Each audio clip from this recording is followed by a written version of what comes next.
what she really wants to know, but never quite asks is who she can call to verify everything. I tell her she just nag me and question everything I do whenever I am away.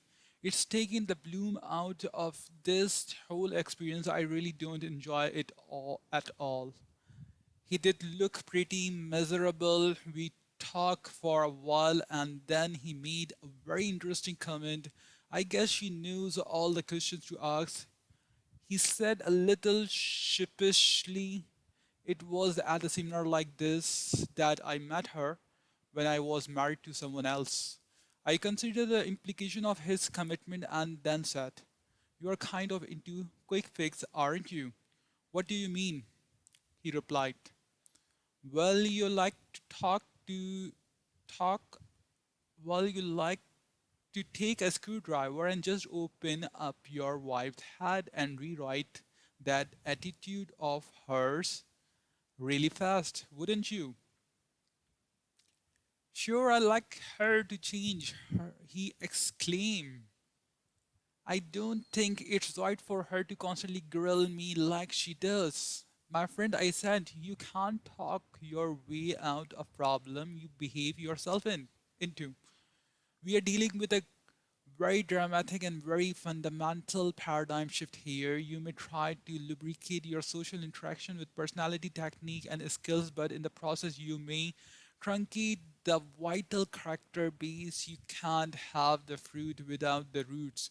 It's the principle of sequencing. Private victory precedes public victory. Self mastery and self discipline are the foundations of good relationships with others. Some people say that you have to like yourself before you can like others. I think that idea has merit, but if you don't know yourself, if you don't control yourself, if you don't have mastery over yourself, it's very hard to like yourself except in some short term, psych up, superficial way. Real self respect comes from dominion over self, from true independence, and that's the focus of habit 1, 2, and 3. Independence is an achievement, interdependence is a choice only independent people can make. Unless we are willing to achieve real independence, it's foolish to try to develop human relation skills we might try. We might even have some degree of success when the sun is shining, but when the difficult times comes, and they will, we won't have the foundation to keep things together. The most important ingredient we put into any relationship is not what we say or what we do, but what we are. And if our words and our actions comes from superficial human relationship techniques, the personality ethics rather than from our own inner core, the character ethics other than sense that duplicity, we simply want to be able to create and sustain the foundation necessary for effective interdependence. The techniques and the skills that really make a difference in human interaction are the ones that almost naturally follow from a true independent character. So the place to begin building any relationship is inside ourselves, inside our circles, to influence our own character as we become independent, proactive, centered in correct principles, value driving, and able to organize and execute around the priorities in our life with integrity. We choose to become interdependent, capable of building rich, enduring, high productive relationship with the other people. As we look at the terrain ahead, we see that we are entering a whole new dimensions. Interdependence opens up worlds of possibilities for deep reach, meaningful association, for geometrical increase, productivity, for serving, for contributing, for learning, and for growing. But it is also where we feel the greatest pain, the greatest frustration, the greatest roadblocks to happiness and success. And we are very aware of that pain because it is acute. We can often live for years with the chronic pains of our lack of visions, leadership, and management in our personal life. We feel vaguely uneasy and uncomfortable and occasionally take steps to ease the pain, at least for a time. But the pain is chronic. We get used to it. We learn to live with it. But when we have problems in our interactions with other people, we are very aware of acute pain. It's often intense. We want it to go away. That's when we try to treat the symptoms with quick fixes and techniques, the band aid of the personality ethics. We don't understand that the acute pains in our outgrowth of the deeper chronic problems, and until we stop treating the symptoms and start treating the people, our efforts will only bring counterproductive results. We will only be successful at obscuring the chronic pain even more. Now, as we think of effective interaction with others, let's go back to our earlier definitions of effectiveness. We said is the PPC balance, the fundamental concepts in the story of goose and the golden egg. In the interdependent situation, the golden eggs are the effectiveness, the wonderful its synergy, the result created by open communication, positive interaction with others, and get those eggs on a regular basis. We need to take care of goose. We need to create and care of the relationship that make those results realities. So before we descend from our point of reconscience and get into habit 4, 5, and 6, I would like to introduce what I believe to be a very powerful metaphor in describing relationship and in defining the PPC balance in an interdependent reality. The emotional bank account.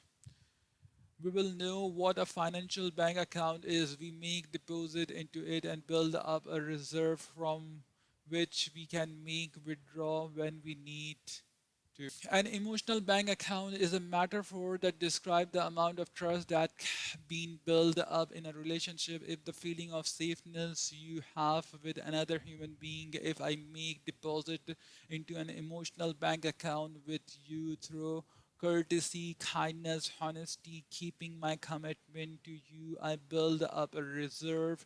Your trust towards me become higher, and I can call upon that trust many times if I need to. I can even make mistakes, and that trust level, that emotional reserve will compensate for it. My communication may not be clear, but you'll get my meaning anyway. You won't make me an offender for word. When the trust account is high, communication is easy, instant, and effective.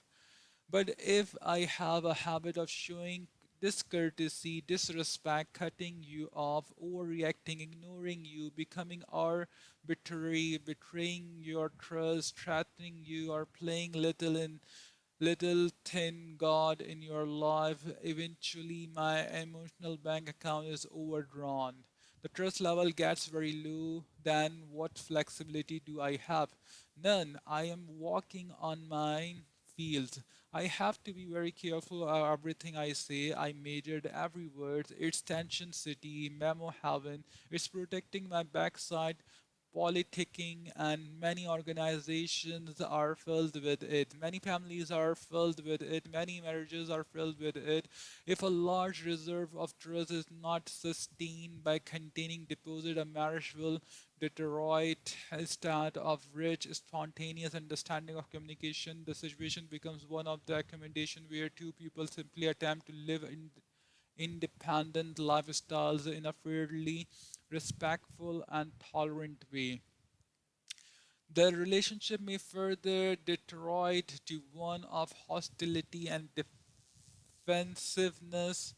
The fight or flight response create verbal battle, slam doors, refusal to take emotional withdrawal, and self-pity. It may end up in a cold war at home, sustained only by children's sex, social pressures, or image protection, or it may end up in open warfare in the court where bitter ego decimating legal battles can be carried on for years. as people endlessly confess the sins of a former spouse. And this is in the most intimate, the most potentially rich, joyful, satisfying, and productive relationship possible between two peoples on this earth. The PPC lighthouse is there. We can either break ourselves against it or we can use it as a guiding light.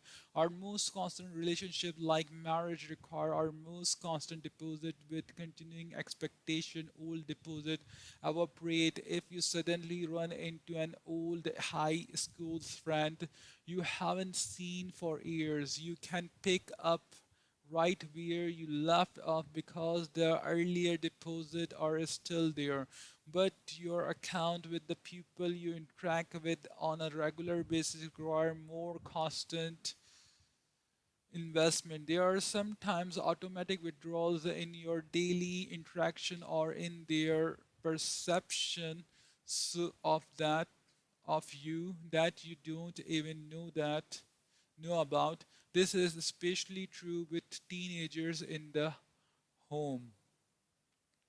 Suppose you have a teenage son and your normal conversation is something like clean your room, button your shirt, turn down the radio, go get a haircut, and don't forget to take out the garbage. Over a period of time, the withdrawals far exceed the deposit.